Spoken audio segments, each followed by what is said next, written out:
I'm sure you'll be interested to know what the plan is today. I'm just going to give you a rough idea now, but we want to keep a bit of mystery. So in a minute we're going to have a few speeches and they will kind of give you an introduction to the artist residency scheme. And after that we're going to have one of our artists present. He's going to share some of his experience and some of the work that he created through the scheme. After that we'll take lunch. And then we're going to pop you on a minibus, and pop you on a coach even, and take you up to the valley, because it's one thing to be here and see all the work, but it's quite another thing to be in the landscape where it was created. And we'll be leaving about 12:45, arriving back at 3:15. If you think you need to leave in between that time, then it's probably best if you take a car and drive to the Pennegarrig car park and walk up to the marquee at Penbon. And then when we come back here, we're going to have a wider discussion with Fionn Rees and Heike Roms and our artists about arts in a rural context. And at about 5 o'clock, we're transitioning into the evening programme, so if you're staying for the evening, you're welcome to go then and take a break, or you can stay here, look at the exhibition. We are going to have Anna and Adri's VR installation work out here in the floor, so a few lucky people will get to try that as well. Okay, so now I'm going to hand over to Esther Wakeling from Elan Links, who's going to give you a little bit of background to the Elan Links scheme and how the residency came about. Rosie, can we just make sure everyone's phone is up? Yes. I think you heard that, but phones off or on silent, aeroplane mode. Thank you.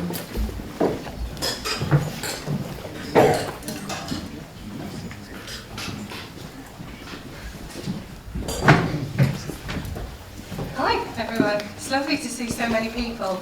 So my name's Esther and I'm the scheme manager for the Elan Links programme. And I thought it would be useful to probably do a bit of scene setting about the Elan Valley, about the scheme of Elan Links and about why we're here and what we're doing here today.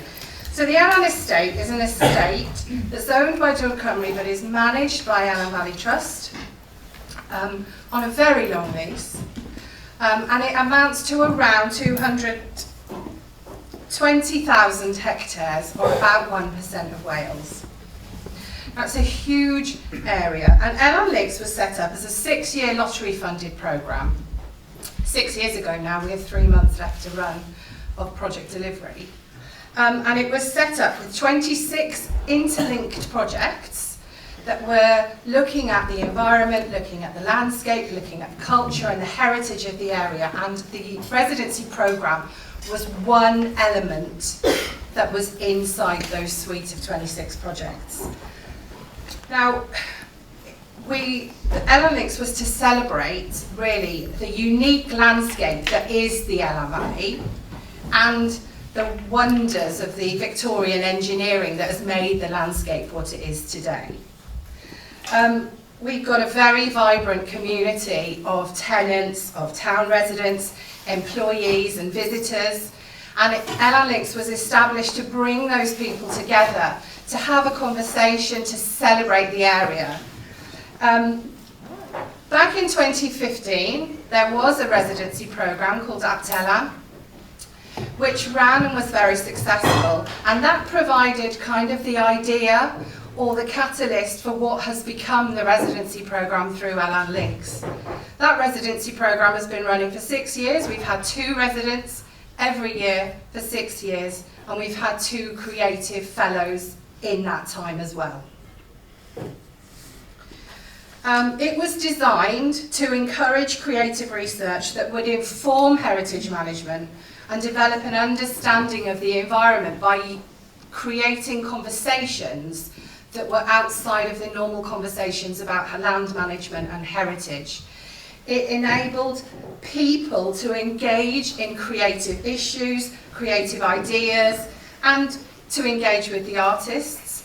And that has meant that, like I've said, we could stimulate conversation and we could talk about the heritage and talk about land management in a different way. So we've had 2 residencies over 6 years and 2 fellows, like I've said.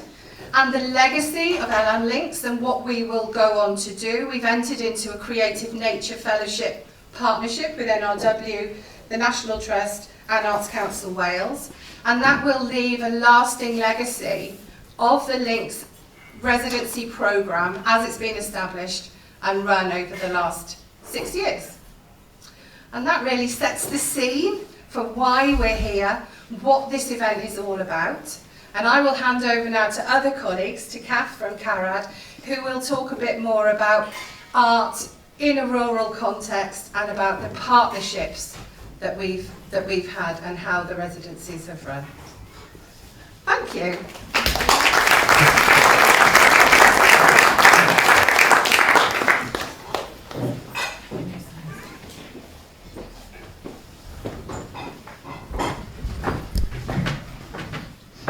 Hello, welcome to CARAD. I am going to read this due to having a really rubbish memory, and I do want to say some things. So,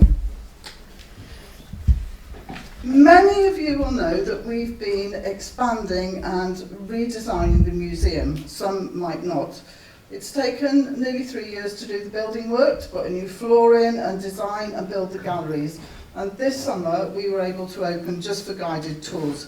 It's not quite finished yet, so we can't let people range loose just yet.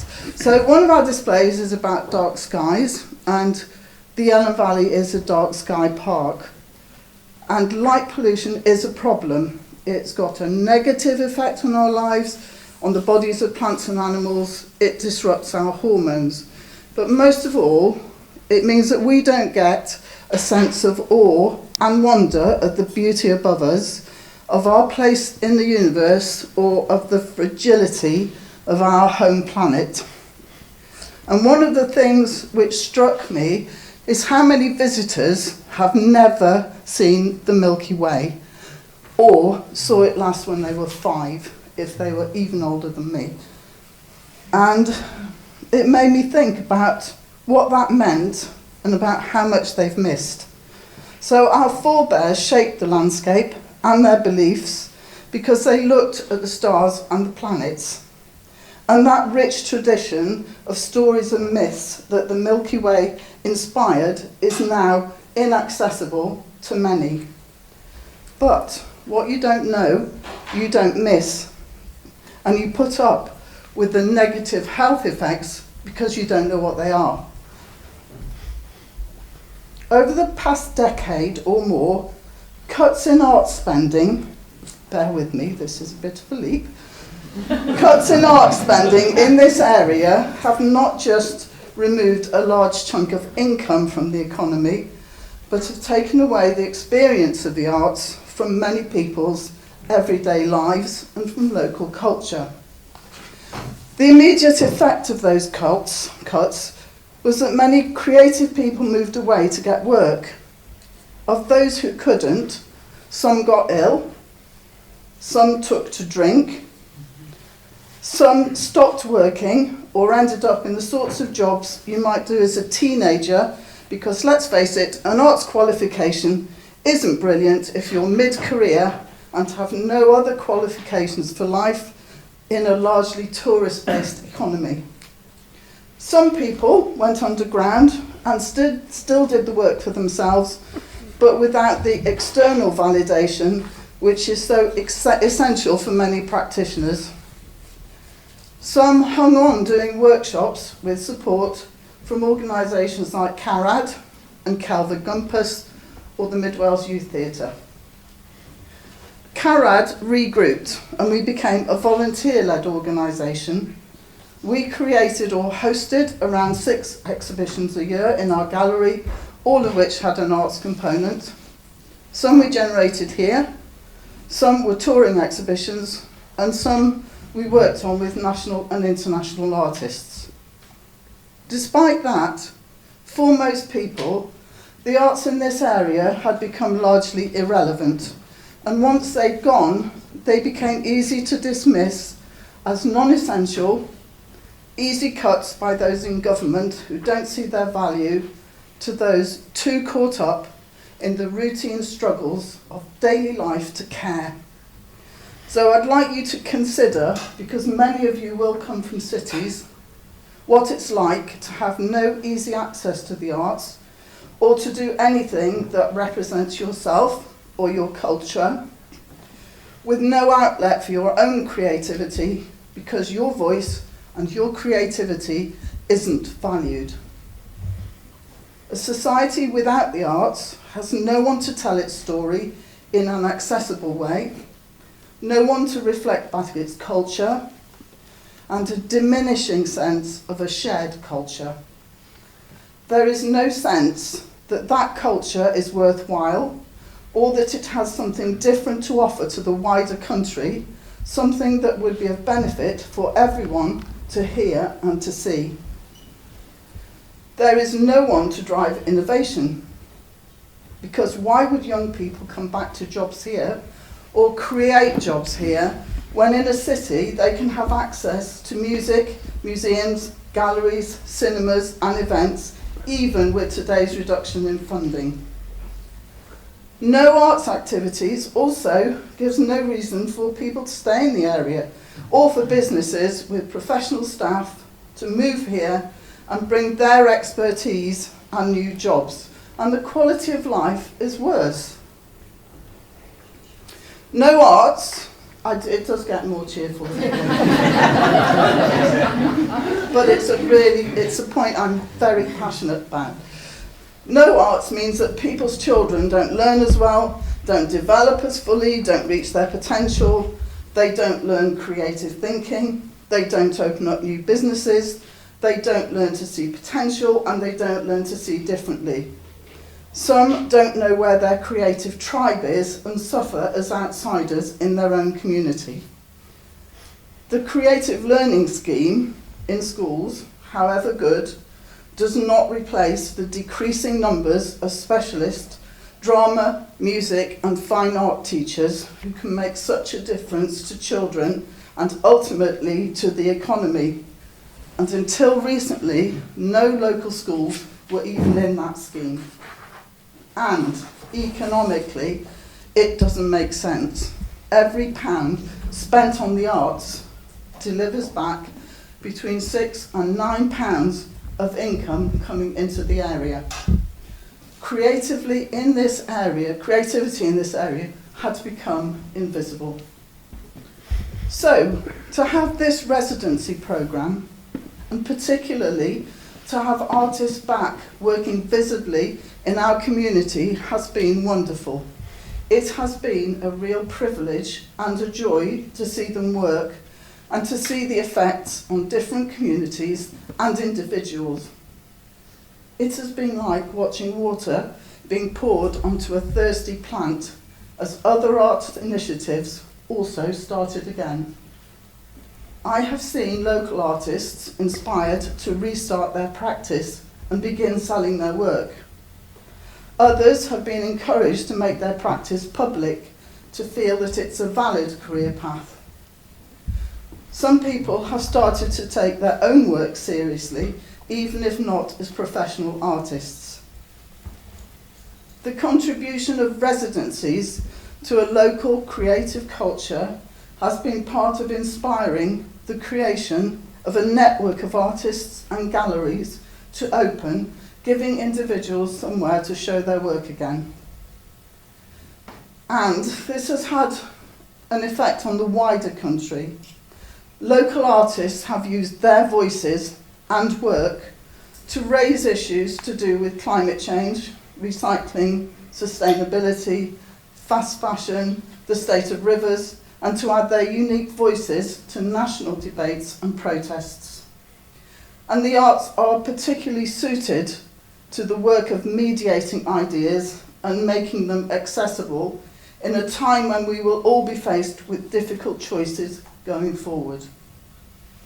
Arts allow us to translate ideas and the need to change behaviours, to challenge behaviours, to speak about them in accessible ways, and to take away a fear which prevents action. They can mobilise. I would like to thank those artists who work in our community and those artists who continued to work in our community, I've seen them get as much out of the residency programme as we did. Those who worked with the town, with farmers, with children, with local artists, who worked blending online with the real world, and who considered how to reach those with a disability. And it is contagious. We have worked with 2 wildlife organisations which have now run residencies or are considering running them.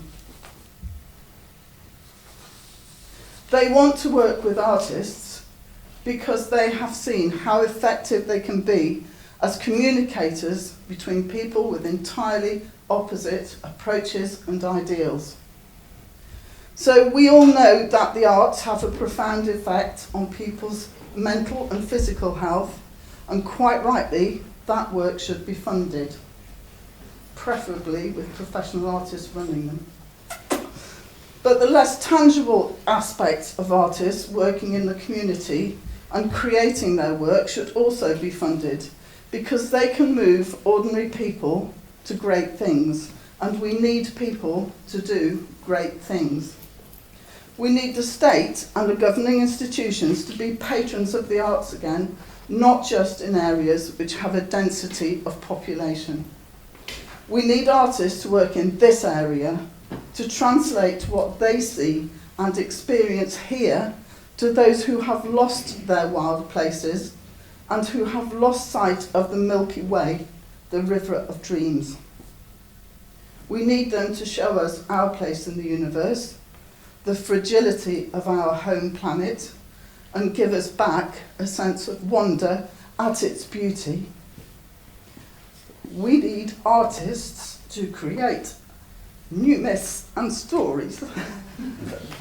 So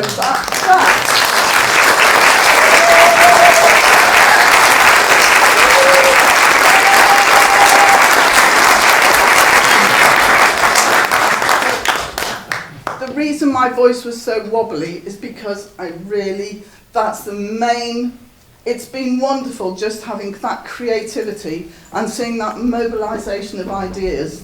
It's like, you know, as an artist you can come in and you can think you're just doing your work.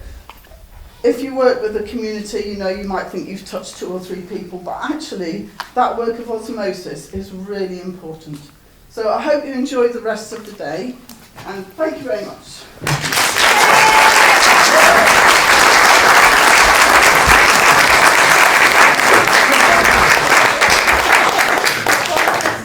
I need some new notes now.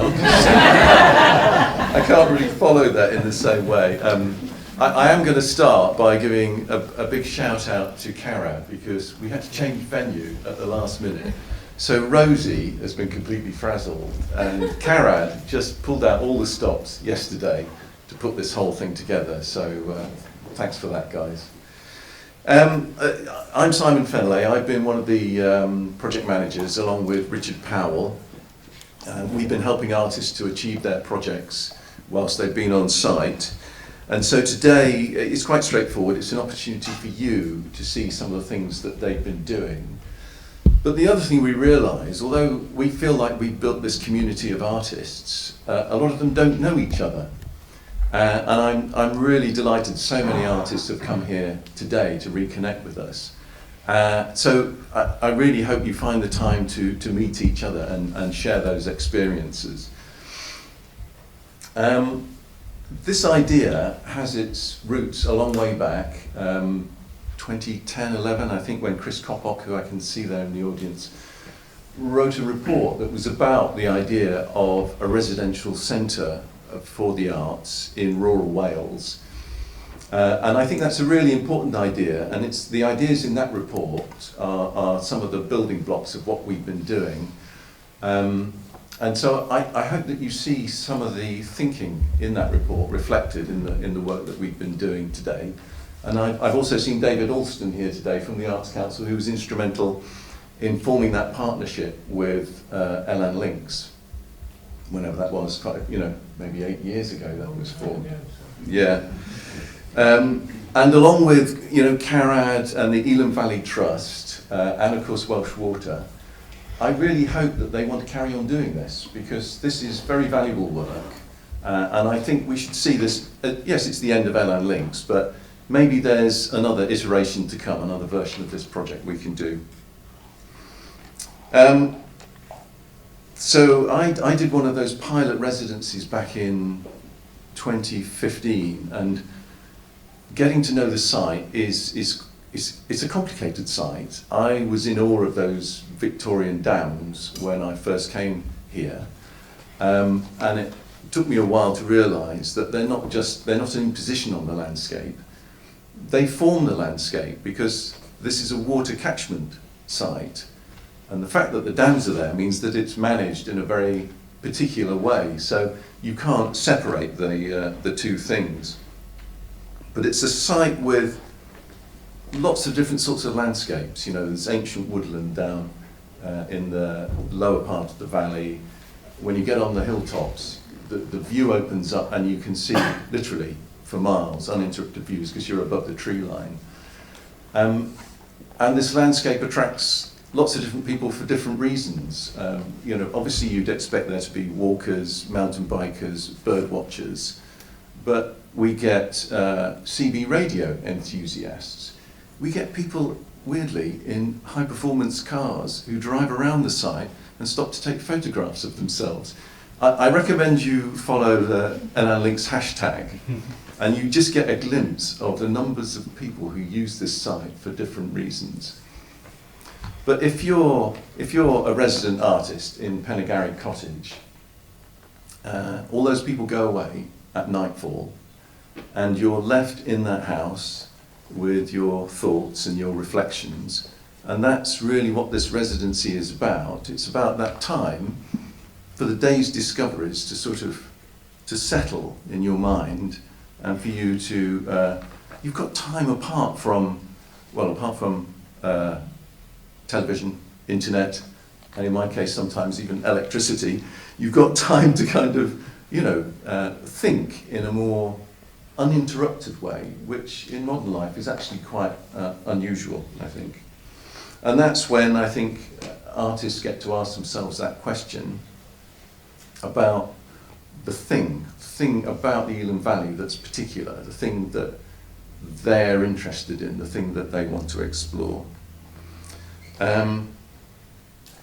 So Richard and I have tried very hard as project managers to keep a spirit of experimentation in this project, because it's really easy for us to frame a project in a particular way because we want set outcomes.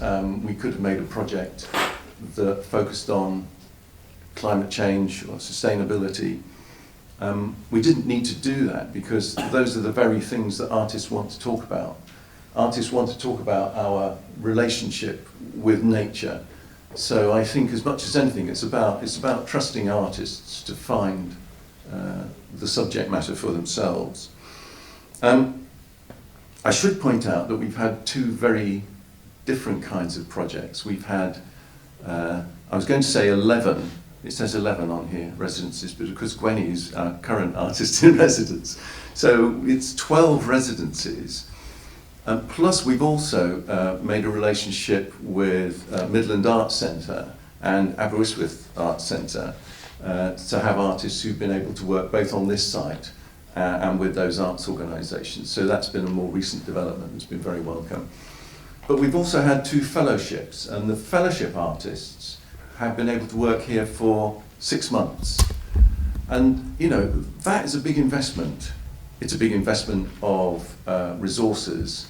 It's a big investment of time on behalf of an artist. Just think what that's like, to take 6 months out of your life and spend it in one place, thinking about that place and developing your own practice. So this project isn't about quick turnarounds. Yes, the artists that came here have been really productive, have made a lot of work. We haven't asked them to complete something and hand in their homework on a fixed date.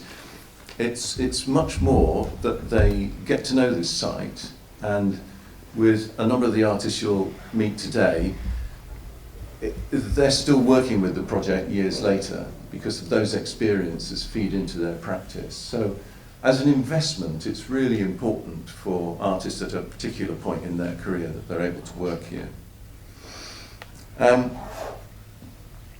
Also, if you invite a group of artists to come and work with you, they will challenge your thinking, which is right and proper, because it's, you know, we have one idea of landscape maybe as individuals, but artists are coming and looking at it with different eyes and giving us new interpretations. That's been a core part of this project, to reimagine this site. We've had artists who have asked us why this landscape looks this way. You know, what is this idea of beauty that we're looking at? Where does that come from? And because it comes from land management, it comes from the way this place is farmed. And it's quite right that somebody is able to question that and to perhaps put some alternative points of view. And that does sometimes turn out to be, you know, quite contentious, I have to say. We've had artists who've wanted to measure this site. I mean, it's 72 square miles, you know. But in a performative way, we've had artists walking it, traversing it, trying to track its entire boundary, and you're going to hear more about that later on. We've had artists who've listened to the names of places in this valley, names that are both in English and in Welsh, and those names will tell a different story depending on the language that you're using. And then, of course, we've had artists who've been fascinated by that dark sky, and the Milky Way was still there last night when I went to bed. It was just glorious, absolutely fantastic. So artists have, you know, they've done all these things, not because we've asked them to, but because they've spent time here and they've found things that are very particular about this site that they want to explore, things that need talking about and things that need exploring. So I've only got one plea and for part of the conversation today, and that is that we need projects like this. This is very important. You've heard that with passion from Cath, the contribution it makes to this community, but artists need it too. Whenever we advertise this kind of project, we are massively oversubscribed. Artists really want this kind of work. It's not easy work. There's a lot that they have to do. There's a lot demanded of them, but it is very valuable to their careers and their practice as a whole. And it's projects like this that it lets the artist choose what they want to research, what they want to work on. So that's enough from me. I hope you have a really interesting and illuminating day, and I'm going to look forward to chatting to you as the day goes on, and I'll pass you over to our first artist, R.M. Sánchez-Camus. Thank you.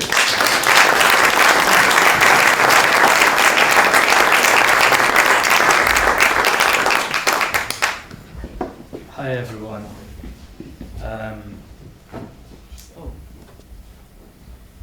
Go to sleep.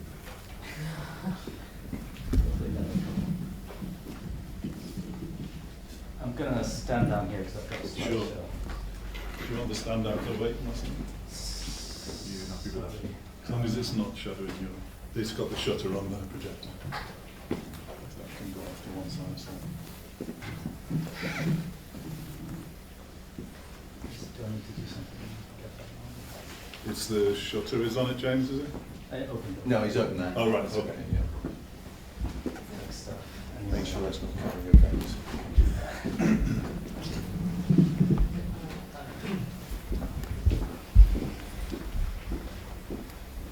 Hello. Right, speaking to the mic.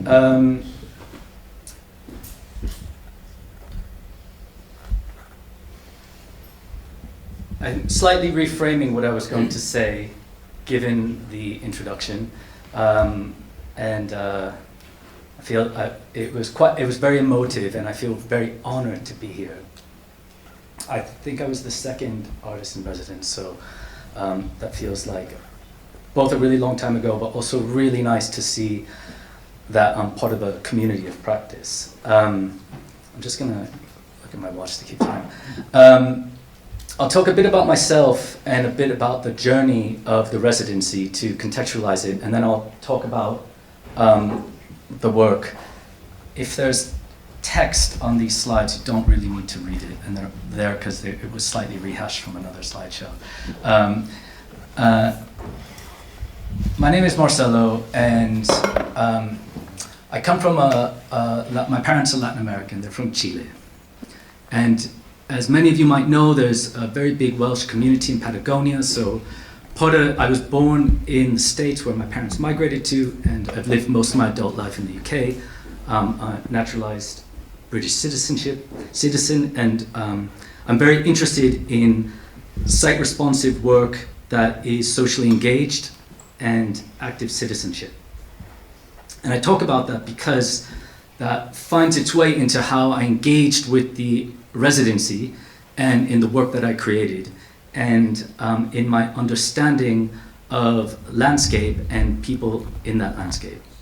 What I produced was this book, Ellen Calls, and it's, I called it an alternative guide to the valley, because it's not really a guidebook as a traditional sense, but it is a way of engaging creatively with a space. And I'll talk about that journey and how I went through it. Simon mentioned something really interesting about time, and that is really key. So having the time for reflection, for being in a space, there were kind of three key elements that I wanted to have a conversation with. And one was with the people who are within the valley and who might be tenanted farmers, they might be sports enthusiasts, there might be people that live in town, people that work the area.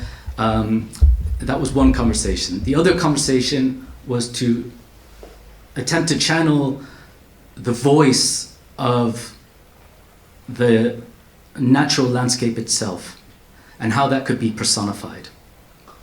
And the third conversation was one that I was allowing myself to have, which was a creative response to the site. For those who know this work or are interested in this work, when you work in a socially engaged way, a really important thing is to know the boundaries of your own ego in the work, which often for artists is really confusing because the things that you create are bound up with your sense of self. And that can be a struggle sometimes to kind of know where to put that. So with this work, I wanted to create a space for that, for it to be present. This was one of the first pieces. It's on display over there, and it is understanding the network of the watershed to its final location, which I really thought of as a reflection of the way things like nerve endings move through the body. And so I'm really interested in the relationship between the physical body and the ecological body of planet Earth that we're on, and how those two are connected. So this is like a cross between an art book and a walking guide. And I was really interested in two things. The landscape as a material space that you might cross and engage with and burn the wood of, and the narrative around that space that helps us understand it.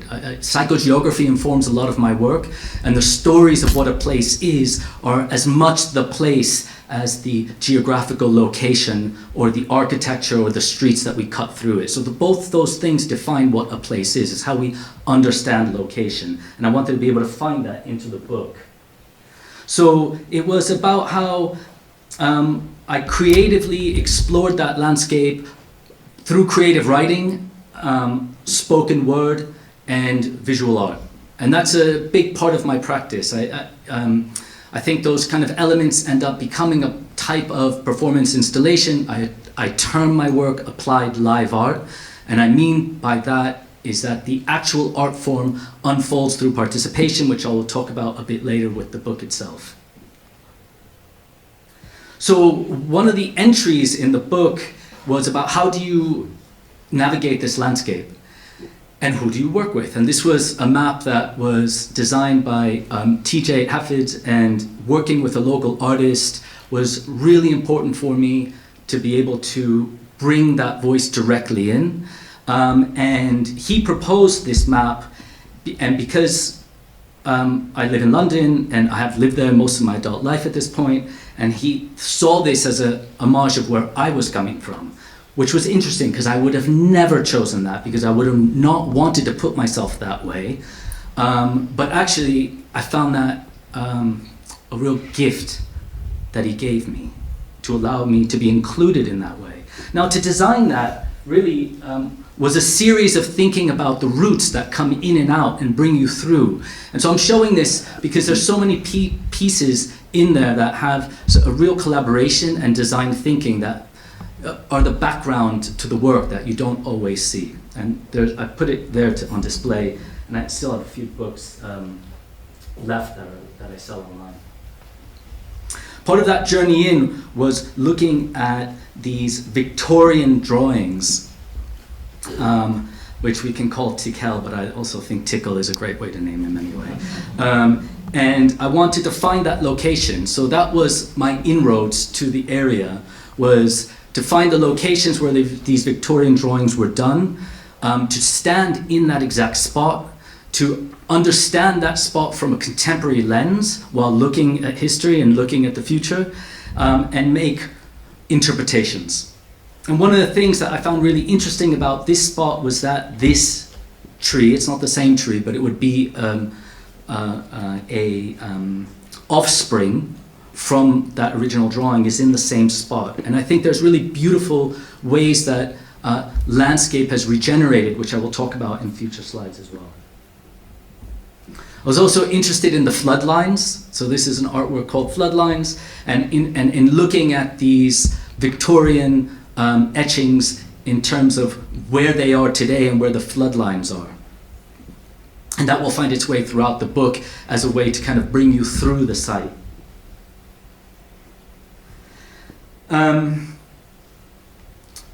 Here is, oh, I'm glad it's really blurry so you can't read it. Here is, because I don't want you to read that, but here is a 3-step process of just being with these etchings, taking a photograph, and that's from the bird hide, and doing a drawing and then writing a story. Now, this story is very particular. This story is about migration. It's based on the curlew. Many of you might know the story of the curlew and its struggles with the development of land, in particular farming, and their drive to always come back and roost in the same location. And I found that to be deeply connected to many of the interviews and conversations I had with many of the people who had lived in the valley and left, some of which I spoke to in London, or those who had left and come back. And what was that drive to come back? And as Cath talked about, there is this economic drive to leave, and then there is this drive to return, even though there might be economic struggles with that return. And what is it that brings you back? And I really found a beautiful parallel there to the curlew. This story is all written with verbatim pieces of text from interviews that then are woven into a narrative about the curlew.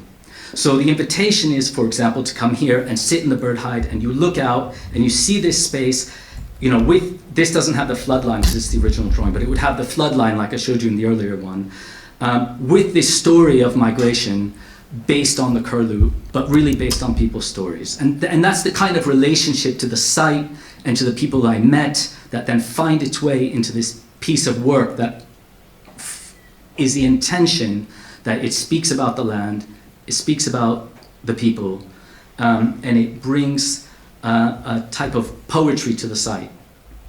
The invitation in the intro to the book is that you go with a friend, with a family member, with a lover, and you take the book and you read the story out loud to each other.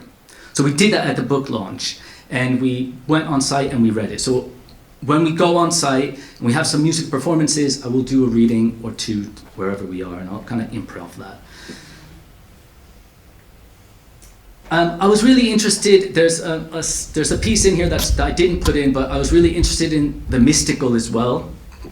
There's a piece in here also about the tarot and the Ace of Cups, which I make a parallel to the reservoirs, and also to the relationship of animal husbandry, sheep in particular, and how can we go through land and allow the landscape to speak to us, and what are the ways that it may speak to us. This is a piece of fun, a piece of game, based on counting sheep and numerology.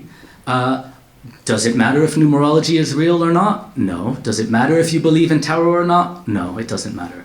But actually what does matter is that there is a relationship to the mystical and to the things that we can't see. We don't see energy, we don't see wind. You know, there are so many things that are beyond our senses, but they exist. And I wanted to play with that type of communication and relationship because it is an incredibly mystical space. It is one of the few kind of pieces in the book that I got a bit of hate mail on because somebody bought it on Amazon and they got really angry. But I think they didn't understand that this was an artist book, like counting sheep, like fuck off. But I did try to explain, you know, what the piece meant. Anyway, it's fine, you know. That's the nature of the arts, isn't it? And part of that was also reckoning with difficult topics. And I do think that the building of the dams and the kind of drowning of human settlement lingers, as we know. And it came up quite a lot in the conversations, and I thought it was really interesting how we process trauma. And the well, when I talk about the well, the reservoir as a well, I talk about it thinking about the Ace of Cups, thinking about water as one of the elements that represents emotions. And it's quite a powerful well because it's not about what you hold, it's about what you give. And I think that's important for how we process emotions as well. Because that reservoir, its purpose is not to actually hold water. Its purpose is to give water. It's doing it by holding it. And I really thought about that relationship in some of the storytelling and in some of the ways of understanding the metaphors of place and of function. In this particular one, I talk about death. And I talk about it, you can kind of read that one, but it doesn't matter. I talk about it in relationship to the rising waters and what drowns, because I felt like it needed to be referenced, but in a poetic way. And I do it by personifying the manor house and as a female drowning, as an Ophelia.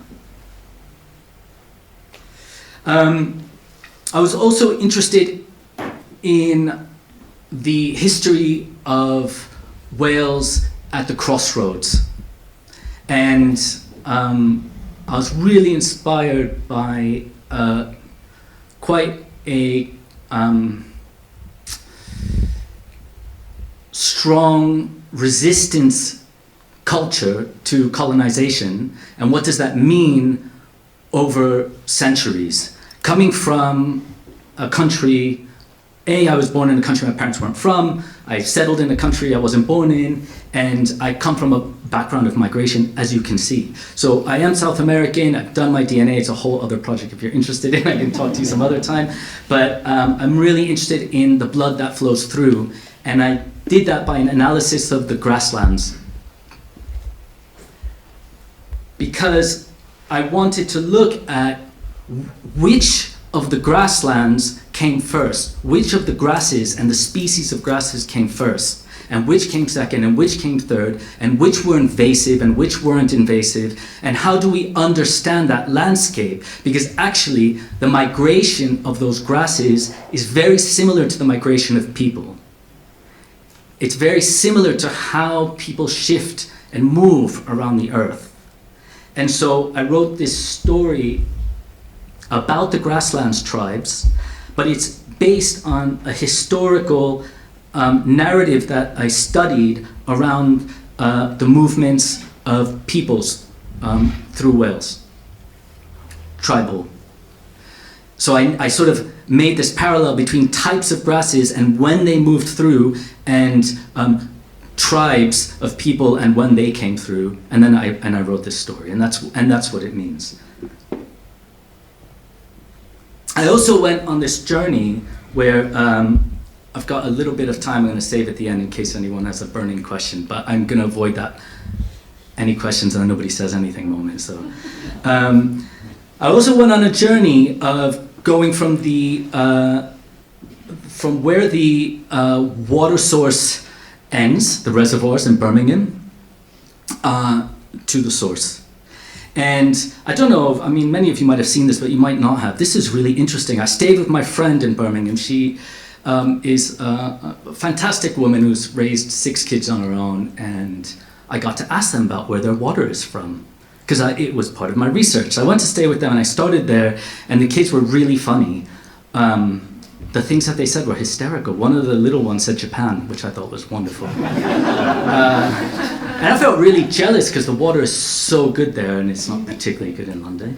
And then she walked me to the park, Cannon Hill, where there's this model of Elan Valley, which there it is full of water, but actually when I saw it, it was quite abandoned. And it was pretty trippy, let's just put it that way. And from there, I journeyed back visiting the Walksmen's cottages. For those of you who are not familiar with that, there's these cottages that were built to check on the pipeline. So I followed the Walksmen's cottages and took photos and drawings, and I kind of wanted to just be on the journey of the water. What was interesting is that one of them, somebody came out and she asked me what I was doing. She actually wasn't very friendly at first, but when I explained, she really opened up, and she brought out this artwork that her husband has made. He had worked for decades as a walksman, and he was at the end of his life and very unwell. And he was bedbound and homebound, and she was taking care of him. I worked in end-of-life care for about 10 years, so I'm very close to the topic of end of life. And we talked about that, and we talked about his experience as a walksman, and she told me how he was so tall he had to bend down through the pipe and walk hunched for whatever was the mileage that it was in between the checkpoints. And I found that such a great story. So I wrote this. I wrote this kind of poem based on the 7 bells, kind of the same type of rhyme, let's say. And I'm going to try to honor it by reading it now. And it was kind of inspired by him. It's the only piece I'll read here. Walking through pipes underground, checking the tunnel walls all around. Tick-tock on and on, says the watch of Walksman 1. Back bent, a hunched shrew, walks the length with Walksman 2. All I see are you and me, speaks to his feet, Walksman 3. Time to find the latch door, looks around, Walksman 4.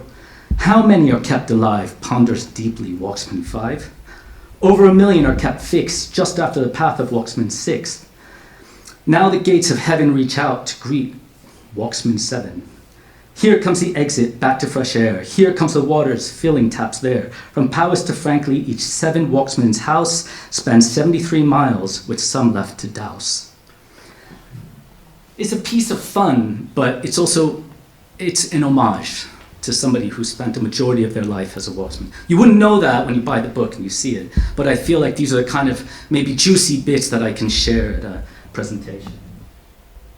Anyway, so this was the ending, and it was really lovely. We did this exhibition and music, and Toby played some music for us, and we did a walk around on site doing the reading, and it was really magical. It was a moment for me to see the work come alive. This is static, so this is not the work.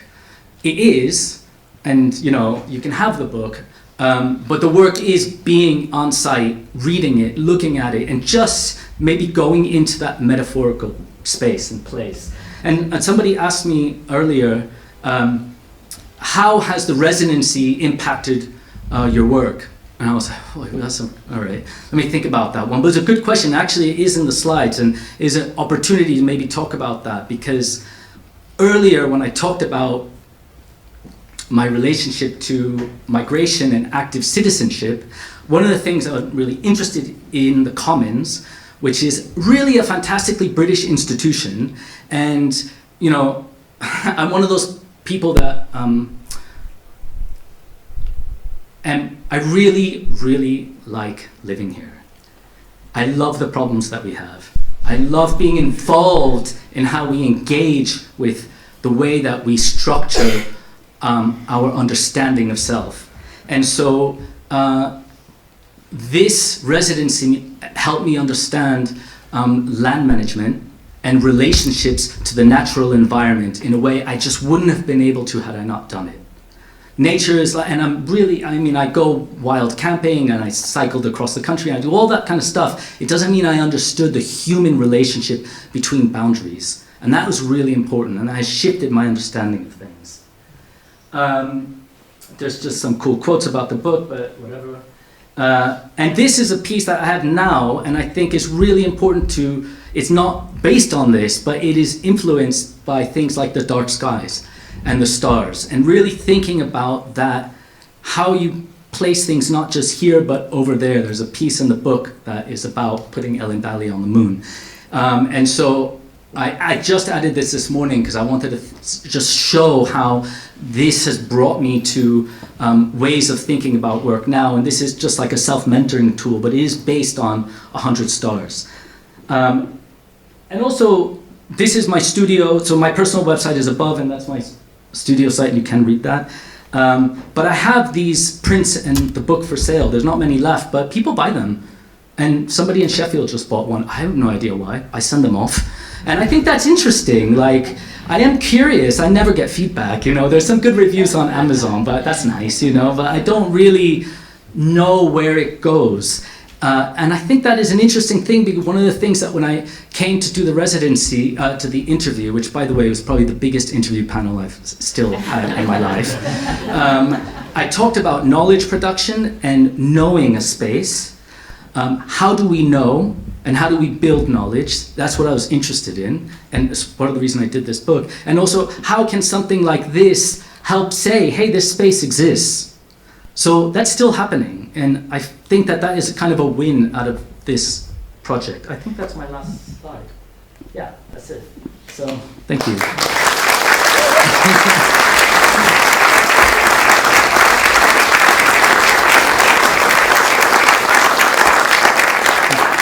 I've got 5 minutes to spare if anyone has a burning question, and I have a couple of these in my bag if anybody wants to buy one. How long was your residency for? Let's just say I milked it for all it's worth, but you got something like, I think you got 4 weeks, and then I did it in two-week stints, but then I came back on my own as well, and there were some extra events that I did, that I participated in. So I did that over a period of time that lasted, and the book publishing in that event, the whole thing maybe would have lasted a year. Yeah, so you work on it in your own time away from... Yeah, 100%. Most of it was on my own time. Yeah. Most of the time on site was being with the place, and then staying in that place when I was back in the studio. Anybody else? Yeah. Had you heard of the Elan Valley before you applied for No. residency? No. I had cycled through different bits of Wales on cycle touring trips and camping, wild camping and things like that, but I didn't know. I'd been very close and missed it. So yeah, but it's a place that I often kind of champion now. Can you just quickly say how this maybe fits with other projects you've done, or other pieces of work and other environments?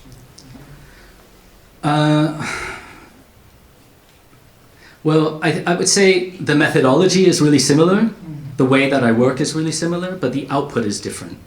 Although it has, for example, spurned other publications where the projects are not about a publication, but I create one as a result of the project, which has been really good, really positive. Yeah. So you were talking about us processing trauma, and you were talking about the Ace of Cups, and you were talking about seeing it like a well, and the well being full so that it can give rather than so it can hold on. And could you say a little bit more about how you explored death through this metaphor? Or the word? Yes, I can. I'm going to read one of those stories, but I'm not going to do it right now. I'm going to do it through art. Is that okay? That's brilliant. Okay, cool. Hopefully you'll come, because then you can hear it. That will be my answer, if that's okay. Great. Okay. Cool. I think maybe, yeah. Anything else? Yeah. You've obviously travelled pretty widely and have an interesting international background, so do you see parallels with other sort of dam-impacted landscapes worldwide? That's a very interesting question. So there's a Rio Biobío in Chile, and I would say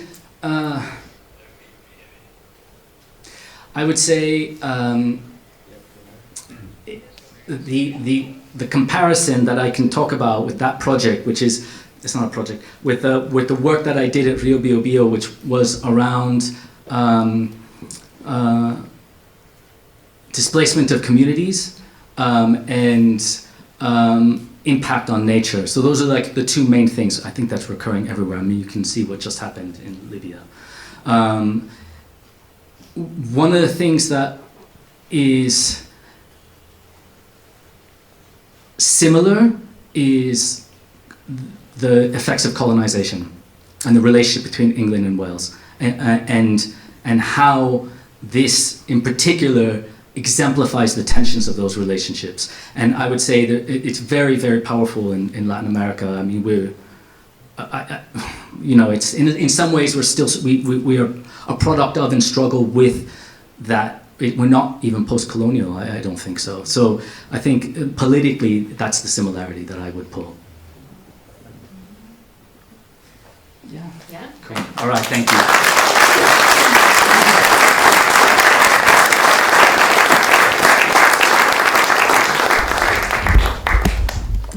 Thank you, Marcelo. That was amazing. I think it's really good to kind of get a sense of this is the residency and this is the impact. This is everything that comes after it. So thank you for kicking us off.